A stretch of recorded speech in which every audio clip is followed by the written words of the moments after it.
Hello বন্ধুরা, তোমাদের আবারও আমার নতুন আরেকটা ভিডিওতে স্বাগতম। আর এই দেখো, মানে এত এত বৃষ্টি, মানে কি বলবো, বৃষ্টি একদিনে একদম বন্যা করে দেবে। কালকে থেকে বৃষ্টিটা ছিল, তো আমি ঘুম থেকে উঠলাম, উঠে বাইরে গেলাম, দেখলাম যে প্রচুর পরিমাণে বৃষ্টি হচ্ছে। তো একটু বাইরে মানে বৃষ্টি পড়ছিল ঝিরিঝিরি।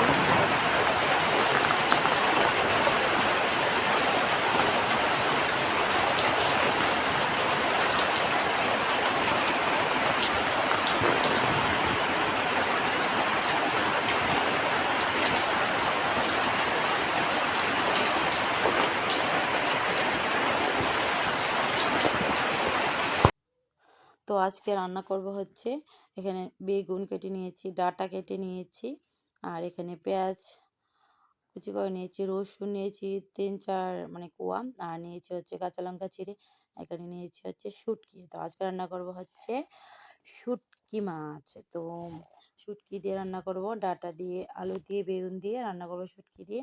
আর এটা খেতে আমার বর খুবই পছন্দ করে, কারণ ও শুটকিটা মানে এমনিতে অন্য কোনো শুটকি খাবে না, আর সিধ শুটকিটা খাবে। তো আর এই দেখুন, আমি সবজিগুলো কেটে ধুয়ে ভালো করে ঝুড়িতে নিয়ে নিয়েছি, আর শুটকিগুলিও ধুয়ে নিয়েছি। ধুয়ে একটু জল ঝরার জন্য ঝুড়িটাতে রেখে দিয়েছি, কড়াই বসিয়ে দিয়েছি। এখন কড়াই গরম হলে দিয়ে দেবো হচ্ছে তেল। এখন আমি কি করবো, একটু পেঁয়াজটা বেশি পরিমাণে এই জন্য নিয়েছি, কারণ শুটকি তরকারি না পেঁয়াজ হলে একটু ভালো হয়, এই জন্য।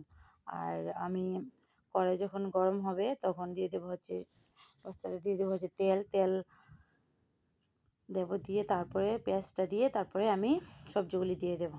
এখন আমি তেল দিয়ে দিচ্ছি। আমি জানি মানে কে জানি না কে শুটকি খায় খায় না, কিন্তু আমরা ত্রিপুরার মানুষ শুটকি অনেক ভালোবাসি, আর যেহেতু আমিও শুটকি অনেক ভালোবাসি। আর শুটকি খেতে মানে শুটকি খেলে না, যখন তোমার কিছু খাওয়ার ইচ্ছা হবে না, শুটকি খেলে বা মানে খুব খেতে ইচ্ছা করবে, খুবই ভালো লাগবে। এই দেখুন, দিয়ে দিচ্ছি। আর এগুলি ভালো করে একটু লাল লাল করে যখন ভাজা হয়ে যাবে, তখন দিয়ে দেবো হচ্ছে মানে শুটকিটা দিয়ে ভালো করে একটু ভেজে তারপরে সবজিটা দিয়ে দেবো। এখন এগুলো একটু ভালো করে ভেজে নিচ্ছি। আর শুটকি খেলে না তোমার রুচি আসবে, মানে তোমার তখন মাছ মাংস ভালো লাগবে না, মাছ খেতে তো একদমই ভালো লাগবে না, তখন মাছ মাংস খেতেও একদমই ভালো লাগবে না। আর যখন শুটকি খাবে তখন তোমার মানে হ্যাঁ একটু খেতে একটু ঝাল ঝাল হলে ও অনেক ভালো লাগবে। এই দেখুন, শুটকিটা দিয়ে দিয়েছি। আর এটা তো মানে আমার বাড়ির রান্না শেখা, মানে আমার মায়ের কাছে, দিদিমার কাছ থেকে শেখা রান্না। তারা যেভাবে রান্না করতো এভাবে রান্না করছি।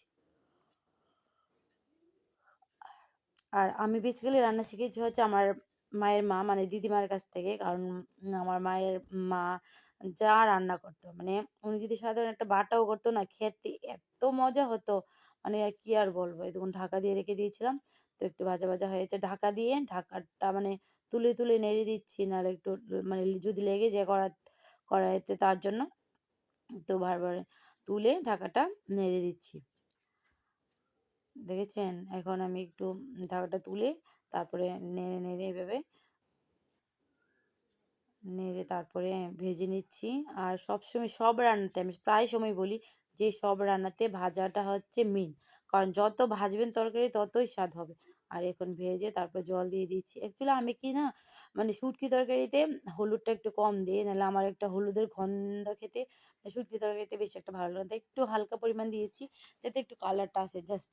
নাহলে একটু বেশি অন্য তরকারি, যেমন মাংস তরকারিতে অনেক হলুদ দেই, ওরকম হলুদটা আমি শুটকি তরকারিতে দিই না, কারণ আমার ওই গন্ধটা একদমই ভাল লাগে না, যে গন্ধটা হলুদের আসে। এগুলি মানে শুটকি তরকারির মধ্যে শুটকির গন্ধই থাকবে, আর অন্য কোনো গন্ধ থাকবে না। হলুদের গন্ধ, আদার গন্ধ, রসুনের গন্ধ, হ্যাঁ রসুনের গন্ধ থাকবে, পেঁয়াজের গন্ধ থাকবে, বাট কিন্তু হলুদের গন্ধ তারপরে এগুলি থাকবে না। তার জন্য আমি কি করেছি, মানে হলুদটা একটু কম দিই সবসময়। আমি সব শুটকি তরকারিতে হলুদটা একটু কম দিই। এই দেখুন, আলুটা একটু ভেঙে দিচ্ছি। আলুগুলো একটু ভেঙে দিলে কি হয়, মানে তরকারিটা একটু মাখো মাখো হয়, আলু মাখো মাখো হয়, ঝোলটা খেতে ভালো লাগে। আর আমার এই রান্নাটা বর খুব পছন্দ করে, যেটা আমি আলু ভেঙে রান্না করি শুটকি তরকারিটা। আলুটা একটু ভেঙে ঝোলটা একটু মাখা মাখা করি, এটা খেতে বর খুবই পছন্দ করে। এখানে বরকে খাবার দিয়ে দিয়েছি, যেটা হচ্ছে মাছ দিয়ে ঝিঙে দিয়ে করেছিলাম, আর এখানে শুটকি তরকারি বর এখন খাবে। তো তোমরা সবাইকে বলবো যারা, যারা আমার ভিডিওটা দেখছো তোমরা সবাইকে অনেক, অনেক ভালোবাসা এবং